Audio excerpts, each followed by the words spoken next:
At the beginning of the anime, we see the protagonist named Leon annoyed with a game of the genre Otome, which is based on controlling a female character and developing some relationship with the men in the game. Leon has to play this game because of his sister, who wants to hear the extra audio from the end of the game but is not in the mood to play. So, she asked him to finish the game while she travels, using his blackmail, something he did with a girl and does not want her to tell their mother. While playing the game, he complains about everything. The characters, the story, the plot, everything annoys him. On the game screen, we see that the story takes place in a kingdom of floating islands. But besides having dungeons and monsters, there are also ships and technological armor in the game. It's crazy. After a long time playing, he finally finishes but realizes he is very hungry. So, he decides to go to a convenience store. On the way, Leon slips and falls down a flight of stairs, apparently dying in the process. Suddenly, he wakes up as a boy lying on a grassy field and wonders if he has gone crazy. When Leon gets up and recognizes the landscape, his father appears and gives him a telling off for running away. At this point, the boy's stepmother, who is a vain woman named Zola, shows up and keeps snubbing the father and son, saying that she is the one who maintains them. Later, in a warehouse, Leon talks to a brother who comments that they live in the warehouse because Zola hates them for being boys and bastards. The brother also comments that he needs to study to get married at the academy, which reminds him of something. When his brother tells him about women dominating this world, Leon finally realizes that he has been reincarnated into the world of that stupid game and screams in despair. 10 years later, Leon is still living in the same place. He wrote down everything he remembered from the game so that he could get along as the story progresses.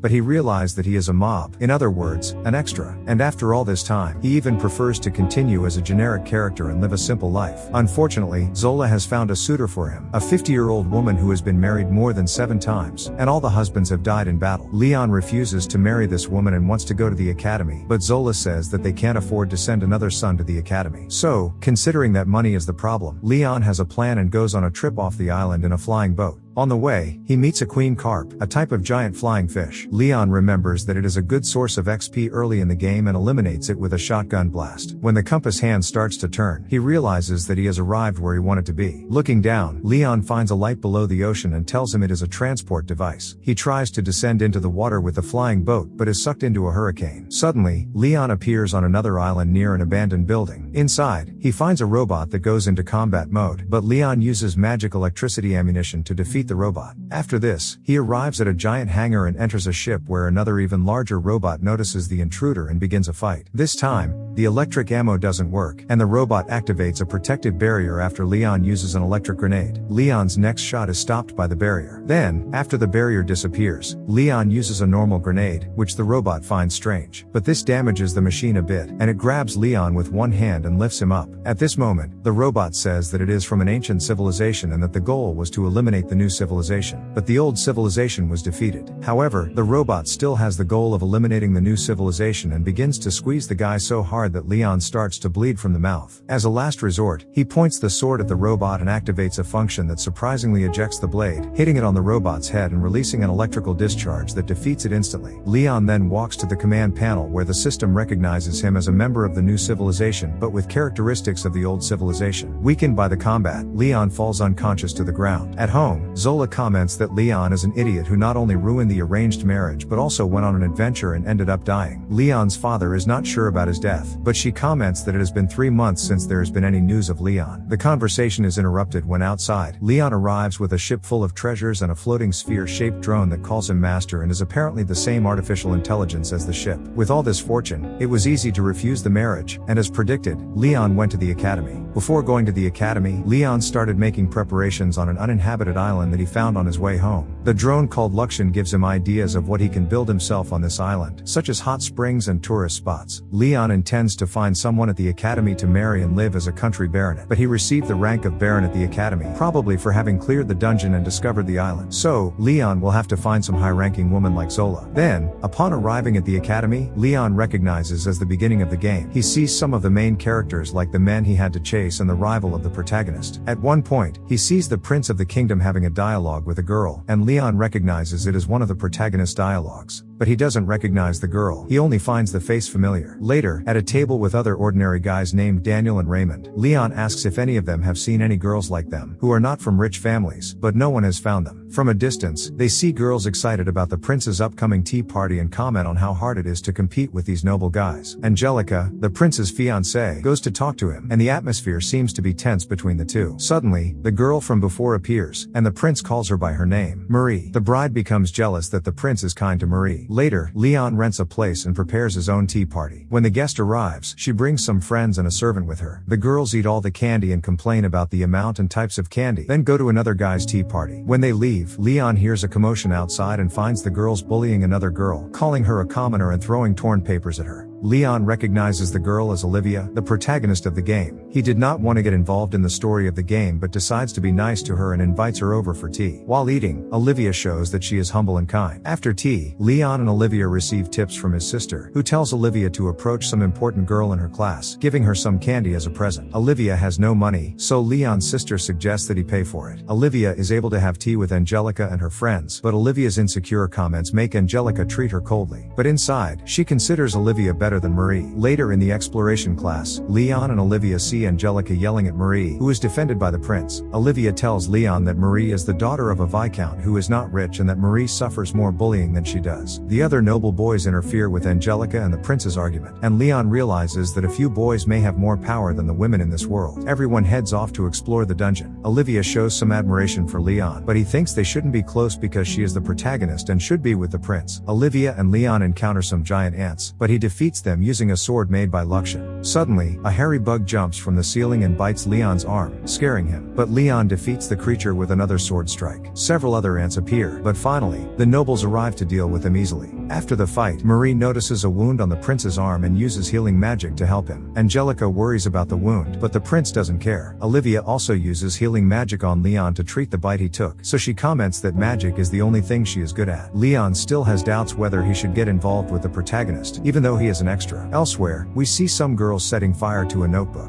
Later, it is revealed that the notebook was Marie's. The prince confronts Angelica, but she says she knows nothing. Even so, he tells her to stay away from Marie and the nobles, including himself. Angelica seems saddened by the situation. Meanwhile, Leon, Daniel, and Raymond talk about the lack of success in getting a wife, with the kinder girls already getting engaged to the rich guys. They also talk about the bullying suffered by Marie and about Prince Julius being furious with Angelica. Leon remembers that in the game there is also an event where he gets mad at her, but it would be at a later point in the story. Later in the library, Leon talks to Olivia, and she tells about a strange attitude from Marie when Olivia tried to talk to her. But suddenly they hear a noise near a bookshelf, and when they go to look, Marie is shown kissing one of the prince's rich friends. When Marie leaves the library, we find that she knows that this is the world of an Otome game and seems to be enjoying it all. She meets the prince in the hallway, and he offers to pay a servant for her, as he finds it sad for a woman to walk alone. Jenna, Leon's sister, goes to his room and asks if he knows Marie. They talk about the bullying she has been suffering, and Jenna tells Leon not to get involved with her, nor with the prince or Angelica. When Jenna leaves, Leon asks Luxian to gather information about Marie and Angelica. Later at an end of semester party, Leon and his two friends are rejected by several girls until they overhear the confusion between Angelica and Marie. Julius defends Marie as always, and so do the other nobles, until the prince and all his friends reveal that they love Marie. At this point, Angelica throws a glove at Marie, challenging her to a duel. The atmosphere becomes tense, but all the nobles volunteer to fight for Marie, and no one is willing to help Angelica. Seeing this, Leon remembers that in the game this dueling event also happens, and when Angelica is defeated, she ends up with an insufferable feudal lord from the countryside. Angelica is willing to fight for herself against the prince, but for some reason Leon can't just watch, and even though he doesn't like Angelica, he volunteers as her champion, saying that he just doesn't like Prince Julius and his friends. At this point, we find out that with Luxian's help, Leon learns that Marie is also an outsider in this world. The nobles feel confident, and the girls give the terms of the duel. Angelica demands that if Leon wins, Marie will stay away from the prince, and Marie only demands that Angelica stop doing mean things, trying to imitate dialogue from the game. The duel is set to take place in an arena, and Leon will have to face the prince and his four friends one at a time. Later, Angelica goes to talk to Leon and asks him to give up the duel because he doesn't need to risk his life for her, but Leon says that he is tired of looking for a wife and at the moment just wants to beat up some guys and quit the academy. When the moment for the duel arrives, in the arena, the combatants prepare for battle, which will be done with giant armor. Julius and the other guys already have their armor in place, all colored according to the colors of the clothes and hair of the characters, and then comes Leon's armor called Arrogance, which is all gray and seems to be a little bigger than the others. People laugh at Leon's armor for looking old and too heavy, since modern armor is more focused on speed and mobility. Leon's first opponent is Brad, a purple-haired guy wearing purple armor. He pulls out a spear and keeps bragging. He is also shown to have 4 other spears floating on the back of his armor. Then Leon takes Arrogance's number 1 blade, which turns out to be a shovel. Luxian warns him that Leon himself assigned this shovel to the armor when he used it to test it as a digging tool on his island. Even so, when the fight starts and Brad attacks with the spear at the same time that he shoots the other spears in Leon's direction, he manages to dodge all the attacks easily and ends up hitting one attack with a shovel, which is enough to knock Brad's armor down. Everyone is impressed because Arrogance, despite being so heavily armored and heavy, has shown incredible speed. The second to fight is Greg. He has red hair and armor of the same color. Luxian notices that Greg's armor has had several repairs done, which indicates that he is an experienced fighter, but Leon already knew this from playing the game. The fight begins, and Greg attacks several times with a type of multi-bladed axe, but Leon defends the attacks using his shovel. He remembers that in the game, Greg was determined and skilled but had little room for items in his armor. Then Leon starts attacking and manages to hit every attack with the shovel until he knocks down Greg's armor. To humiliate the guy, Leon starts tearing the arms and legs of the armor until Greg comes out and says he will fight even without armor, armed with a piece of metal. Leon takes the opportunity to mock his opponent, calling him an insect and saying that this is because he looks down on other weaker people. The judges declare Leon the winner because Greg's armor is out. The next opponent is Chris, and he wears blue armor carrying a sword. Chris is a swordsman, and Leon knows that the only weapon he uses is a single sword. At Chris's first attack, Leon steps back and activates the Arrogance drones, which fire several electrical attacks from a distance. Chris complains about this attack, but Leon comments that this is not against the rules. At this point, he also brags and asks if he should take it easy on his opponents. When Chris advances to attack Leon, he defends himself with Arrogance's hand and breaks his opponent's sword. Disarmed, Chris admits defeat. After this, there is a pause, and when he is returning, Luxian tells Leon that Jenna has armed Arrogance with explosives at the request of Jilk, the next opponent. Luxian warns that this could eliminate the pilot if it were standard armor, but since this is not the case, Leon doesn't care. As soon as the combat begins, Jilk, wearing green armor, throws a smoke grenade and then uses a magical function of the armor to fly, and from above, he throws another explosive, but neither scratches Arrogance. With no option, he uses magic to activate the other explosives. After a large explosion, Jilk thinks he has won, but when the dust settles, he realizes that Arrogance is no longer there, and then Leon calls his attention, showing that he can also fly and has managed to get above Jilk without him noticing. From above, the two talk, and Jilk threatens Leon's family, but Luxian has recorded what Jilk said, so he can use it against him if he needs to. Jilk tries his last attack using an axe. Leon defends with his shovel and strikes back with a blow that knocks his armor to the ground, ending the fight. Frustrated with the defeat so far, Marie remembers how these guys were weak in the game and made her lose, which made her ask her brother to play for her. Finally, the last opponent, Prince Julius, gets ready for the fight. His armor is white with gold and blue details, and he carries a sword in his right hand and a shield in his left hand. This is the strongest armor so far, so Leon starts attacking, and the prince defends with his shield and fights back with his sword, but Leon also manages to defend himself. They trade a few more blows while talking about the girls. The prince declares that he loves Marie because she loves him just the way he is and understands how he feels inside. Leon knows he is being tricked and tells him that Angelica really loves him, but Julius doesn't believe him. Seeing Angelica crying, Olivia shouts from the audience that she really loves the prince, but he still doesn't believe her. Leon keeps teasing Julius until he advances in an attack, but Leon manages to disarm the prince by taking his sword and shield from him, holding him by the hands of his armor. When he sees that the prince cannot be convinced to stay with Angelica, Leon uses Luxian to trigger an attack safely without putting Julius' life in danger. An energy attack called Impact is fired from Arrogance's hand and shatters the prince's armor, causing him to fall to the ground unconscious, guaranteeing victory. After all, Angelica goes to see Julius in the infirmary, but he keeps saying that he could not love her. With the help of Angelica's father, who is thankful that Leon has defended his daughter, Leon manages to get rid of the external punishments for having confronted the prince, ensuring the safety of his family, and finally managing to be expelled from the academy and get rid of this wife hunting. Angelica's father tells Leon that his daughter will need some distant countryside to rest. Angelica and Olivia spend their vacation on Leon's island, and the two seem to hit it off. While the three talk, Angelica admits that she wants to get back at Marie, and Leon says that he knows the best way to get back at someone, which is actually to make yourself happy, because trying to make someone else unhappy is a waste of time, and it makes more sense to spend it on yourself. Angelica agrees, and Olivia offers to help with this revenge. On the other hand, the prince and the other nobles tell Marie that they have given up their nobility titles and inheritances so that they can keep her, and this news leaves her disappointed. Meanwhile, Leon's family receives a message about what happened. For having done all that to warn the prince, Leon received a 6th class knighthood, which is even higher than that of Baron, and furthermore, his expulsion from the academy was annulled when he received this title, so the search for a wife continues. When classes return, Leon opens a coffee shop together with Daniel and Raymond. Angelica and Olivia also work as waitresses. Queen Mylène, Julia's mother, shows up at the Academy Festival but without revealing it to the public and talks to Angelica, apologizing for her son's attitudes. The former prince also opens a coffee shop with his friends, and Marie and the girls from the Academy line up to get in, thus being unfair competition with Leon's coffee shop. When Mylène enters the cafeteria with Angelica, they see Leon being humiliated by a girl who is the daughter of a viscount from a rival family. Leon holds back and treats the customer kindly until one of her servants slaps him. When Leon realizes that the queen is there, he loses control and beats the customer's servants to a pulp and finally reveals that this is the queen, and that this girl's family won't want any trouble with her. The only person who gets Leon back to normal is the teacher who taught him about the tea party, whom Leon addresses as master. He scolds Leon and goes to prepare some tea, while the queen says she is angry, and Leon humbly apologizes, but Angelica warns that he is only joking. Finally, the queen apologizes to Leon for Julius' behavior but scolds him for resolving things in a violent way because he could have been friendlier. After a while, when it is just Leon, Olivia, and Angelica in the cafeteria, a blue-haired girl named Carla Wayne arrives and asks him to help her with some family business. Later, in the room, Leon talks to Luxian, saying that he will help Carla in the days after the festival. The next day, there is a flying motorcycle race, and Leon wins a lot of money in bets with the help of Luxian, who calculated the winners for him. Jilk, who is also in the race, is the target of several other pilots who crash his motorcycle several times. Later, it is revealed that the other riders did this at the behest of Clarice, Jilk's ex-fiancée, with whom he broke up because he was in love with Marie. As Angelica is part of the executive committee, it will be bad for her if there is no replacement for Jilk, so Leon decides to participate since her father helped him after the duel with the prince. Before the race, Leon talks to Dan, who is the favorite driver of the race. He is a follower of Clarice and explains that he and the others really admire her, and that he will not hold back in this race despite having something in common with Leon. They both hate Jilk. When Dan drives away, Luxian tells Leon that he has made the modifications to the bike. After a while, the race starts, and several riders hit Leon, but not all of them are Clarice's followers. Most of them are just angry for having lost money to him in the bets. Leon then slows down and lets the other riders pass in front of him. Then he takes the opportunity to activate the modification made by Luxian that makes the bike extremely fast. He easily passes everyone and wins the race, but in the end, Luxian warns him that he pushed too hard, and the motorcycle's engine explodes, causing Leon to fall. Luckily, Dan saves him. Later, Leon celebrates having received so much money by betting on himself and charges Jilk as a favor for having raced in his place. He asks Jilk to apologize to Clarice, and Jilk obeys. With this attitude, Clarice realizes that although Leon is strange, he is kind. The next day, Carla, the girl who asked Leon for help, goes to Olivia's room and asks her to help as well, but Carla is accompanied by Stephanie, the blonde girl who was humiliating Leon in the cafeteria. This girl bullies Olivia for being plebeian and on scholarship at school, saying that Olivia is just a pet of Angelica and that Leon is only interested in her body because he couldn't get any with other girls. Leon, on the other hand, talks to Luxian about sky pirates that are attacking Carla's land. The pirates have an essential item for the protagonist, which in the game is one of the 3 items that transform Olivia into the Holy Maiden. One of them is the sacred bracelet that is in the palace dungeon. The other is the sacred necklace that will be found in this event, and the third is the sacred staff that is in the kingdom's temple. Leon also comments that he didn't want to get involved in these story events, but since the protagonist's romantic targets are useless now, he intends to do this to keep the plot going. Luxian questions whether this might not make Leon Olivia's romantic target, but Leon is sure that it won't because he is just an extra. Leon also comments that he knows that Stephanie is behind this event, and that she is the one who lured the sky pirates. Then they go to the transport, which is Leon's ship called Partner. Carla arrives with Olivia and 2 other guys to help, who turn out to be Brad and Greg, Julia's friends. After a while of traveling, the pirates approach the Partner. The enemies come out of the airships wearing combat armor. Leon prepares Arrogance and advances on one of the enemies in armor, knocking him out with one blow. The others start shooting, but Leon dodges the attacks and picks up another enemy and throws him at the third guy, knocking them both down at once. The 3 armors fall on top of Partner while Leon goes after the remaining enemies. Greg and Brad intend to steal armor from the enemies to enter the battle, but none of the armor that fell on the ship is in good condition. The pirates begin to flee, but Luxian activates the Partner's missiles and hits the airships. After the battle, they capture the enemies and take the bandits with them on the ship. At the Wayne family lands, they tell Carla's father what happened, but he doesn't understand since the lands were not being threatened by pirates. Carla tries to blame Olivia, but after a lot of pressure from Leon, she admits that Stephanie was the one who ordered them to do it. Unfortunately, they didn't get the item for Olivia, but Leon comments to Luxian that the pirates' main force is still out there. The next day, during breakfast, Leon talks to Greg and Brad about the pirates. He says that he has the location of the main force, but the conversation is interrupted by Luxian, who warns that the pirates attacked first and is shown that the airships are approaching Partner. Greg and Brad beg to join the battle as well. The pirates' shots hit Partner's shields but do no damage to the structure. When she sees the confusion outside and Arrogance passing through a window, Olivia rushes to the deck of the ship, intending to help Leon. Some drones try to stop her from leaving, but she yells at them, and apparently, they obey.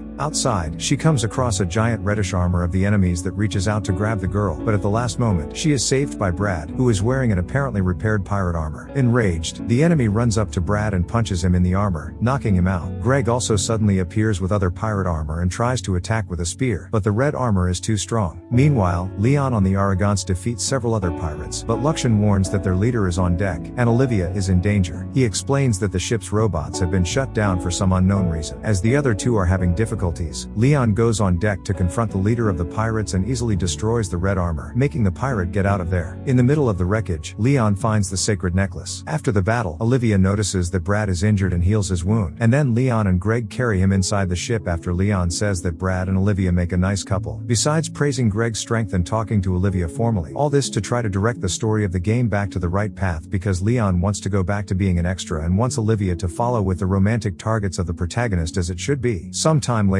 Greg and Brad receive a reward, and it is explained that Leon has stated that he only helped these two in battle, giving them more credit and asking their families to restore the titles and inheritances they lost. To repay them, they talk to the Queen, and she promotes Leon to the 5th lower rank of knight, which goes totally against Leon's plans to go back to being just an extra. To make matters worse, he also receives a letter from Clarice's father, saying that he gave him a floating motorcycle as a thank you for helping the Leaf and formally recommended that he be promoted to the upper 5th after he graduates. With the return to school, the students go on a field trip. Leon, Olivia, and Angelica pass by an island with a traditional Asian appearance. The place is quite beautiful. The three gather at a shrine where a girl with black hair introduces them to the place. They make donations and prayers, and in the end, the girl gives them 3 amulets. In the game, these amulets are support items. The group divides the items, and Leon ends up with the Amulet of Luck in battles, which increases the physical attributes and abilities of the character. During the return from the excursion, Luxian comments on Leon not having explored the dungeon for the bracelet, considering that Marie must also be looking for the items of the protagonist. Leon is calm because he believes that she has played the game and will not do anything stupid that will lead to the war route. Suddenly, the ship's alarms go off, and Leon realizes that they are surrounded by ships and monsters from the Fenas Duchy, which belong to a duke of the kingdom but declared independence. However, they are not supposed to appear until the end of the game. At this point, a giant hologram of the princess of the duchy, Gertrude Fenas, appears, and she gives the message that she is declaring war against the kingdom and asks them to surrender. A guy named Garrett goes up to the deck of the student's ship and asks to take the children of noblemen and important people as hostages. Angelica offers to be taken hostage in exchange for letting the others go. Recognizing that Angelica's family is important, Garrett accepts, but Leon tries to stop him. Although the other students hold him back, Garrett tells them to punish Leon, and with no option, the students obey, beating him up. Olivia also tries to stop Garrett, but other girls hold her back. One even slaps her in the face. Then Angelica is taken away. Chris, who was also on the ship, goes to the cell where Leon was held by the students. He asks for help so that the two of them can face the enemies, but Leon doesn't want to fight for the cowards who didn't even try to help Angelica, but wants to convince the students to fight together. In the courtyard, Chris tries to convince the others, but no one believes they are capable of facing the dukedom. Suddenly Leon shoots himself in the air with a rifle to draw attention. He is more aggressive, curses everyone, and says that they should go down fighting instead of being eliminated without doing anything. Deirdre Roseblade, the daughter of a powerful count, is offended by Leon's comments, and he takes the opportunity to continue berating the students, saying that they do not deserve to be called noble because they do not have the courage or pride of their ancestors. Everyone gets angry, but the speech goes well. The students decide to defend themselves with their own magic. With everything ready, Leon uses the flying motorcycle to try to reach the Princess Monster ship and rescue Angelica. He tells Luxian that Princess Gertrude has a magic flute. Meanwhile, Chris uses one of the 6 armors he had on the student ship and commands 5 other students also in armor. At the same time, the other students perform magic shots against the creatures and make barriers to protect the ship. Some end up having to deal with the monsters that have passed through the barrier and face them with physical weapons. Deirdre uses the Hurricane of Roses magic to drive out the nearest creatures, while Olivia heals the injured students. Suddenly the ship is hit by cannon fire, and the students realize that an enemy ship is preparing to fire multiple cannons. The girls recognize that they won't be able to stop this attack with the magic barriers. In desperation, Olivia runs across the deck in a thrilling scene and ends up creating a giant barrier around the entire ship that protects it from cannon fire, and in addition to the barrier she makes several magical shots at the surrounding creatures. Seeing this, the others are amazed, best, and even Deirdre recognizes that Olivia is good at magic, and it's no wonder she entered the academy as a scholarship student. Leon is surprised at Olivia's performance and that she has become the super maiden without the magic items. Luxian comments that with all the protection she received from Leon, Olivia was able to focus more on her studies and improve her spells even more. With this, Leon can take the opportunity to get to the monster ship, and Luxian selects the shortest route, which is through the creature's mouth. At the place where the princess and Angelica are, Leon arrives, opening a hole in the ground with his motorcycle and shoots all the guards. Then, he jumps off the bike and hits Garrett with a blow, knocking the guy out. Finally, Leon points the gun at the princess. She tries to fool him with a little conversation, but he notices the maid behind her and shoots the maid as well. Finally, the princess hands over the flute she supposedly uses to control the creatures, but Luxian warns her that it's a fake. The real one is with the maid. Angelica goes to the maid to get the real flute and realizes that Leon used rubber ammunition and only knocked the enemies unconscious. Finally, they take the princess hostage and take her to the student's ship. Unfortunately, Garrett declares that the princess is dead so that the soldiers can attack with everything. On deck, Gertrude explains that she is disposable and the dukedom will not be easily stopped. She releases the flute magic from a distance, taking control away from the creatures so that they can attack the ship even with the princess there. Leon is worried because Olivia is exhausted from using so much magic. He rides off on his motorcycle to face the enemies again. With the power of the amulet, Angelica can conjure spears of fire and hit several enemy monsters, including one that almost hit Olivia. Worried, Angelica goes to Olivia, who tells her that she tried very hard to deserve Leon and Angelica's friendship, but Angelica declares that she likes them very much and considers her a friend anyway. Suddenly, the ship is hit and the impact almost knocks her down. She is hanging on the edge by one hand, but Olivia appears to save her. When she pulls it, the ship is hit again, and Olivia ends up falling. Luckily, Leon comes down with the motorcycle to save her from the fall. Luxian manages to bring the motorcycle to the same speed of the fall, and Leon catches Olivia in the air without problems, just before they reach the water. Before going up, Leon says that he will take her back to the ship but talks to her formally, and this upsets Olivia. He says that they can't be together and that she should be with one of the nobles, but Olivia doesn't like either of them, and finally, emotionally, declares that she loves Leon. Finally, Leon seems swayed by the declaration and starts to ride up with the bike. He finally calls her Livia, which is the nickname she likes, and then she is happy. Back on deck, the attack continues, but Leon's partner ship arrives, which has been called remotely by Luxian, and starts firing on the enemy ships. Leon also gets ready and enters the Arrogance that was brought in by partner. While Leon faces several enemies, partner sends rescue capsules to the students on deck. Suddenly, a new enemy in black armor appears, which Leon recognizes as the Black Knight. Luxian sends drones from Arrogance to attack the Black Knight, but the Black Knight dodges and destroys the drones and then goes after Leon. The Knight tries to hit him with his sword, but Leon defends himself with Arrogance's sword. Using the rifle in his other hand, Leon tries to shoot, but the Knight kicks the rifle up. Suddenly, Leon puts away his weapons and decides to fight only with his armor. An enemy soldier goes at Leon, but he manages to hold the guy off and shatter his armor with the impact attack, an energy attack that comes out of Arrogance's hand. Then, the Black Knight takes the chance to take Leon by surprise and hits a slash across the chest of Leon's armor. He tries to use the impact again, but the Knight deflects. Luxian suggests using the main ship, but Leon does not want to kill the enemy. With a new attack from the Knight, Leon defends himself with Arrogance's arm and tries to hit the impact again, still unsuccessfully. The Knight's next attack hits Arrogance's shoulder. Leon tries again to use the impact, but his opponent kicks his hand, deflecting the attack again. In a new strike, the Black Knight manages to drive his sword into Arrogance's chest. At this moment, Leon leaves the armor while Luxian controls Arrogance to continue holding the enemy's armor. Leon goes to the entrance of the Knight's armor, pointing his rifle at him. The Knight asks to be eliminated, but Leon just handcuffs the guy. Suddenly, Garrett uses the last resource left from the monster ship and fires a magic flare that begins to attract thousands of monsters to the location. Leon doesn't despair and tells Luxian to fix it, and he finally activates the main ship. From the sky, several energy rays start to be shot, hitting all the monsters around and defeating them all quickly. With this victory, Leon tells the Knight to go back to the dukedom and explain properly the kingdom's power. He even brags, saying that the military, with all the power they had, could not defeat a civilian ship that only had students, so the dukedom will have no chance if they try to attack the kingdom again. After everything, the students go back to their normal lives, and the girls learn that Leon gave Chris the credit for the victory. He gives the excuse that this is a sophisticated political decision, and Angelica understands that with this, Chris's family will accept him back. Olivia thinks it's nice of him, but little do they know that he only did it so as not to gain more attention and power than he already has. Later, it is shown that the former prince and his friends have built new armor combined with their colors that they intend to use to defeat Leon. They challenge Leon to a new duel. In the arena, the fight begins, and Greg pilots the new armor because everyone else trusts his abilities the most. Leon, on the other hand, intends to lose on purpose, but when the fight starts, Luxian warns that Greg's armor is about to explode because the structure is poorly made, and the internal temperatures are high. Leon tries to warn that Greg has to get out of the armor, but neither Greg nor the judge listens to him, and he continues attacking. With no other option, Luxian suggests disassembling the armor without hurting Greg, so they use the impact of the arrogance, shattering the opponent's armor to save his life. After the duel, Leon participates in a decoration ceremony for having captured the princess of the duchy. He earns the title of Viscount, which is of high rank. The master of ceremony mentions that he is being decorated as such on the recommendation of the families of all the noble friends of the prince, as well as Clarice's family and the Roseblade family. After the ceremony, Leon is feeling gloomy because he only wanted to be a country baronet, but he ended up winning very important titles. Outside, he meets Olivia,